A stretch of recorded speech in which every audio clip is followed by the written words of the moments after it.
안녕하세요. 오늘 제가 말씀드릴 주제는 심금술입니다. 제 이름은 정병현입니다. 심금술, 마음을 얻는 연금술이라는 제목이기도 합니다. 마음을 얻는 것이 왜 이렇게 중요한 것인가? 우리 옛말에도 10길 물속은 알아도 1길 사람 속은 모른다 라고 할 정도로 한 사람의 마음을 얻는 것이 너무나 어렵죠. 한 사람의 마음을 얻으면 천하를 얻는다 라는 말이 있을 정도입니다. 한 사람의 고객을 얻느냐 못 얻느냐, 이것은 생존의 문제이기도 합니다. 기업이 계속 지속할 수 있느냐 아니면 망하느냐의 문제이기도 하죠. 또한 우리 사역의 현장에서도 한 사람의 VIP의 마음을 얻느냐 못 얻느냐, 그리고 우리 옆에 있는 동역자, 우리 동료, 임원들, 또 우리 회원분들의 마음을 얻어서 결국 그 사역의 현장에서 성공적인 그런 사역을 할 수 있느냐 없느냐의 그런 성패의 갈림길이 되기도 합니다. 자, 이 시대에 많은 심금술의 위인들이 정말 많지요. 단연 탁월한 바로 예수님이 아닌가 싶습니다. 어부였던 한 사람 베드로, 그가 그 예수님의 눈물과 마음을 얻고 탁월한 예수님의 수제자가 되어서 5,000명을 회개시키고 그 결국 초대교회 반석 같은 역할을 했던 핍박자였던 그 사울, 그 한 사람을 찾아가 그 마음을 녹이고 그 마음에 감동을 이루어서 결국 그가 세계 선교를 위한 첫 번째 열매가 되었던 그런 놀라운 일이 벌어지기도 했습니다. 이 마음을 얻는 이 심금술을 위한 두 가지 책을 소개하자면 심금술, 설득술을 참조해 주시면 좋겠습니다. 첫 번째, 심금술, 이 마음을 얻는, 이게 단순한 기법, 무슨 말을 잘한다는 것, 이것을 넘어서 그 본질적인 요소, 마음을 얻는다는 것이 과연 무엇인가 라고 하는 것을 한번 살펴보겠습니다. 같이 읽어볼게요. 심금술의 황금률입니다. 하나님이 이 세상에서 이 사람이라고 하는 이 신묘막측한 놀라운 이 존재, 이 사람의 마음을 얻는 몇 가지 법칙들, 단순히 언변이 뛰어나거나 화술이 좋다거나 이것을 넘어서 한 가지 단어로 요약을 한다면 진정성이 아닐까 싶습니다. 이것을 성경적으로 조금 풀어본다면 누가복음 6장 31절을 같이 읽어볼게요. 남에게 대접을 받고자 하는 대로 너희도 남을 대접하라. 그들의 필요와 그들의 아픔과 그들의 가려운 점들을 그 상대편에서 생각해보고 그의 입장에서 같이 고민하는 것이죠. 철저한 이타성입니다. 또한 그 문제를 탁월하게 해결해서 그들의 편에서 온전함을 이루게 해야 돼요. 그 탁월한 능력입니다. 두 번째, 골로새서 3장 23절을 같이 한번 읽어볼게요. 무슨 일을 하든지 마음을 다하여 죽게 하듯 하고, 단순히 눈에 보이는 이 사람의 마음을 얻고자 겉핥기식 부분들이 아니라 정말 진정성 있게 진실하게 그 마음을 얻을 때 죽게 대하듯 한다면 이 최선의 것이 아니라 최고의 것으로 그 사람의 마음을 녹이고 얻어서 그런 일들이 벌어질 수 있습니다. 자, 그럼 두 번째, 어떻게 하면 이 탁월함에 이룰 수 있을까? 같이 읽어볼게요. 내 안에 잠자던 천재를 깨우자. 이 심금술은 어떻게 보면 마음을 얻는 고차원적인 일이기도 합니다. 다른 사람의 마음을 얻는다는 것은 결국 나를 이해하고 또 나에 대한 이해가 깊이 있게 되는 것부터 시작이 된다고 할 수가 있습니다.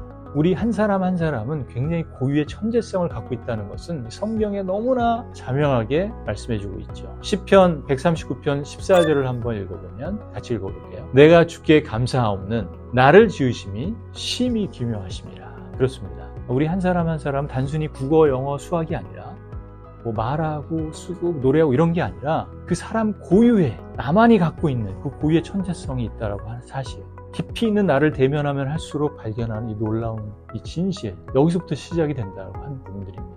자, 두 번째, 우리는 독보적인 존재라는 것이에요. 예레미야 1장 5절을 같이 읽어볼게요. 내가 너를 모태에 짓기 전에 너를 알았고 내가 배에서 나오기 전에 너를 성별하였다라고 말씀합니다. 대체 불가능한, 그 어느 누구도 같은 말을 하더라도 같은 표현을 하더라도 나를 대신할 수 없는, 나는 고유한 존재, 독보적인 존재라고 하는 사실을 인지하는 것부터 시작이 된다라고 하는 것이죠. 이때 나에 대한 깊은 이해가 생기고 나에 대한 성찰이 생기고 내 안에 위대한 천재성이 발휘되어서 나를 설득하고 다른 사람을 설득하는 경지에 이를 수가 있다는 것이죠. 자, 두 번째 읽어볼게요. 부정과 저주의 사슬 끊깁니다. 다른 사람의 마음을 얻는 것은 굉장히 고차원적인 에너지를 쓰는 것이고 특히 굉장히 긍정의 에너지를 쓴다고 할 수가 있는데 끊임없는 이 부정의 요소들이 긍정에 이르지 못하도록 방해하고 회방합니다. 디모데후서를 같이 읽어볼게요. 하나님이 우리에게 주시는 것은 두려워하는 마음이 아니고 오직 능력과 사랑과 절제하는 마음이다. 위대한 긍정의 에너지를 쓰고자 할 때 부정의 생각들, 좋지 못한 생각들이 엄습합니다. 너는 잘 못해. 안 될 거야. 이런 것들이죠. 그리고 그동안 내가 경험했던, 학습했던 그런 여러 가지 가정에서 또 주변에서 친구와의 관계 속에서 여러 가지 실패의 경험들, 아픔의 경험들, 그것이 트라우마가 되어서 부정의 옥새가 되고 나를 얽어매는, 결국 그 긍정 에너지를 발산하지 못하게 하는 이 사슬을 끊어야 된다. 빌립보서 4장 13절도 같이 읽어보겠습니다. 내게 능력 주시는 자 안에서 내가 모든 것을 할 수 있다. 나와 내 가족, 내 주변에 얽어매었던 그런 여러 가지 부정의 사슬들을 끊는 데부터 시작된다. 다른 사람을 마음에 얻는 초긍정의 자리로 나아가게 된다고 할 수가 있습니다. 세 번째 읽어볼게요. 최고의 일상이 초고수 인생을 만든다. 사람의 마음을 얻는 것은 정말 위대한 일입니다. 근데 이 위대한 일을 하기 위해서는 작은 일상에서부터 그 작은 일상이 굉장히 위대한 그런 한 걸음 한 걸음들이 모여서 그 위대한 인생을 만든다고 하는 것이죠. 한 걸음의 위대함. 예컨대 아침, 점심, 저녁. 아침에 일어나면 시원한 생수를 마셔서 밤새 쌓여있는 독소를 뺀다거나, 그리고 5분, 10분 큐티를 통해 묵상을 통해 내 마음과 그런 정신과 혼과 영을 깨끗게 한다거나, 또 긍정의 에너지를 채운다거나, 저녁에 자기 전에 한 10분, 30분 몸을 단련해서 굉장히 건강한 육신과 건강한 정신을 만든다. 이런 작은 루틴에서부터 위대한 인생이 시작된다는 것입니다. 두 번째, 작은 것에 충성하면 큰 일을 할 수가 있습니다. 누가복음 16장 10절을 한번 다시 읽어보면 지극히 작은 것에 충성된 자는 큰 것에서 충성되고 지극히 작은 것에 불의한 자는 큰 것에도 불의한다. 지극히 작은 일, 작은 사람, 그 마음을 얻기 시작하고 그 성공 경험들이 쌓인다면 이제 10사람, 100사람, 수많은 사람들의 마음을 얻는 위대한 인생을 살 수 있습니다. 자, 그러면 마지막으로 어떻게 마음을 얻는 이 심금술의 기법은 무엇일까? 몇 가지 기법들을 이 사례를 통해서 알아보도록 하겠습니다. 오늘 제가 들고 온 사례는 우리 조직에서, 우리 공동체에서 배려가 있고 존중이 있는 그 조직 문화를 만들고 있는데 중간 관리자가 말을 함부로 하는 거예요. 야, 너 하부 관리자나 또 직원들에게 계속 분위기를 흐리고 굉장히 근심이 되는 그런 상황입니다. 어떻게 하면 이 중간 관리자의 언행을 교정하고 변화를 시키고 설득에 이를 수 있을까? 제가 현장에서 이걸 나누다 보면 어떤 분은 옥상으로 부른다. 그리고 암묵적으로 지위를 이용해서 압박한다. 이런 표현도 있지만 좀 더 전문적인 이 심금술의 기법을 활용해서 어떻게 이 한 사람의 마음을 얻어서 변화를 꾀할 것인가 살펴보도록 하겠습니다. 세 가지 기법을 이용해서 이 중간관리자와 소통을 하고자 합니다. 첫 번째, 333입니다. 많은 분들이 어떻게, 어떤 말부터 시작을 해야 되지? 어떻게 말을 꺼내지? 많이 고민이 될 수가 있어요. 근데 333, 세 가지로 3분 이내, 그리고 왜냐하면의 세 가지입니다. 이걸 활용하면 굉장히 아이스 브레이킹이나 인트로를 하고 쉽게 설득에 이를 수가 있습니다. 두 번째, 3S, Short, Sense, Certa입니다. 이것은 말하는 내용에 대한 부분이고요. 세 번째, Prep, Point, Reason, Example, Point는 이거는 말하는 절차들에 대한 부분입니다. 이 기법들을 활용한다면 보다 효과적으로 설득하고 마음을 얻기가 쉽습니다.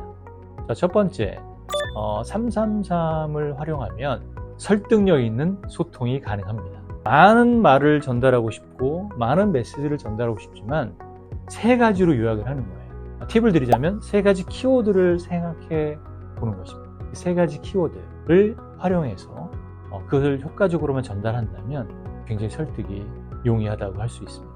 두 번째, 3분 이내 소통을 해보는 겁니다. 아무리 좋은 내용이라도 너무나 장황하면 너무나 길고 지루하고 이 설득력이 굉장히 떨어질 수가 있습니다. 일목요연하게 3분 이내 하는 부분들을 생각해 볼 필요가 있습니다. 그러기 위해서는 굉장히 절제된 단어와 문구를 활용하는 연구들이 필요합니다. 특히 예수님은 그 메타포, 비유적 표현을 통해서 굉장히 짧은 시간 내에 풍성한 메시지를 전달하는 그런 모범을 보이기도 하셨죠. 세 번째, 왜냐하면을 활용하면 마음을 얻고 설득에 이르기가 굉장히 쉽습니다. 자, 두 번째, 3S죠. 앞서 말씀드린 굉장히 장황한 표현보다는 절제된 단어로 짧게 단문장으로 메타포로 말을 할 때는 말의 힘이 중요해요 라는 짧은 문장으로 표현하는 것이죠. 그러니까 센스, 사람의 마음이 감동이 되고 설득이 되기 위해서는 이성적 표현보다는 감성적 표현으로 마음이 동하고 설득하는 예가 굉장히 많습니다. 특히 마지막 굉장히 중요한 의사결정은 느낌이 어때? 이렇게 결정되는 부분들이 우리 주변에도 굉장히 많습니다. 어떤 이 중간관리자를 소통할 때도 가슴에 묵직한 감동을 얻고 그 마음을 녹이기 위해서는 감성적 표현을 잘 활용할 필요가 있습니다. 세 번째, 썰트는 몸이 건조한 표현보다는 인상적 표현을 쓰는 것이죠. 예컨대 네가 이러니까 회사 분위기를 망치고 있잖아 라고 하는 표현보다는 공든탑이 무너지고 있다. 우리 배려와 존중으로 쌓아놓은 그 소중한 공든탑이 무너질 수가 있다. 뭐 이렇게 표현하는 것이죠. 마지막으로 이 말하는 절차에 있어서는 이 프랩을 이용하면 굉장히 효과적입니다. 첫 번째, 결론을 얘기하는 메시지를 전달하는 것이죠. 당신에게 변화가 필요합니다. 이 부분은 문제 해결이 필요합니다. 격려의 존중의 말이 필요합니다. 라는 메시지를 먼저 던지는 것이죠. 두 번째가 중요합니다. 왜냐하면, 자, 이 왜냐하면도 세 가지를 얘기하는 거예요. 333의 원리처럼. 첫 번째, 말의 힘이 중요해요. 그래서 성경에도 재갈을 물리라고 했잖아요. 말에는 사람을 살리기도 하고 죽이기도 하는 힘이 있거든요. 두 번째, 지금은 좋은데 안 좋은 상황이 된다면, 특히 부정의 기운, 부정의 감정들이 틈타서, 특히 우리나라는 경어 문화인데 더더욱 그래서 이 분위기를 망치고 조직의 문화를 해치는 그런 결과가 이어질 수가 있다라고 하는 것이죠. 세 번째, 지금은 모르지만 지금 서서하게 우리 중간관리자를 향한 이런 신뢰와 이런 권위가 실추가 되어서 정말 필요한 그런 프로젝트를 추진하고자 할 때 힘있게 그 리더십을 발휘하기가 굉장히 어려운 경우가 발생할 수 있기 때문입니다. 라고 하는 왜냐하면을 세 가지로 표현해 보는 것이죠. 그리고 중요한 것은 왜냐하면 이후에 반드시 사례가 있어야 됩니다. 마이 스토리, 나의 사례가 있어도 좋고 주변에 비슷한 유사한 사례여도 좋습니다. 나의 경우도 이랬었어. 나의 실패의 경우도 이랬었어. 동료 기업에 이런 사례가 있었어. 나도 우리 아이들에게 야, 너 이렇게 표현해 본 적이 없다라고 하는 것이죠. 그리고 부부 사이에도 일부러 경어를 쓰는, 그 존중의 언어를 쓰는 이유가 여러 가지 있다라고 하는 그런 사례들을 구체적으로 들어주는 것입니다. 마지막으로, 그렇기 때문에 말이 너무나 중요해요.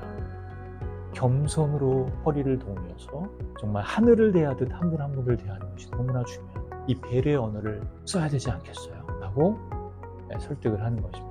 자, 오늘 이 심금술의 본질적, 본원적 의미에 대해서, 그리고 심금술의 인재가 어떻게 될 것인가, 어떤 사례를 통해서 이 기법에 대한 얘기를 잠시 나눠봤습니다. 심금술의 왕, 예수님을 본받아 사람들의 마음을 얻고 녹여서 많은 이들을 빛 가운데로 인도하는 위대한 심금술의 인생을 힘있게 사시기를 축복합니다. 감사합니다.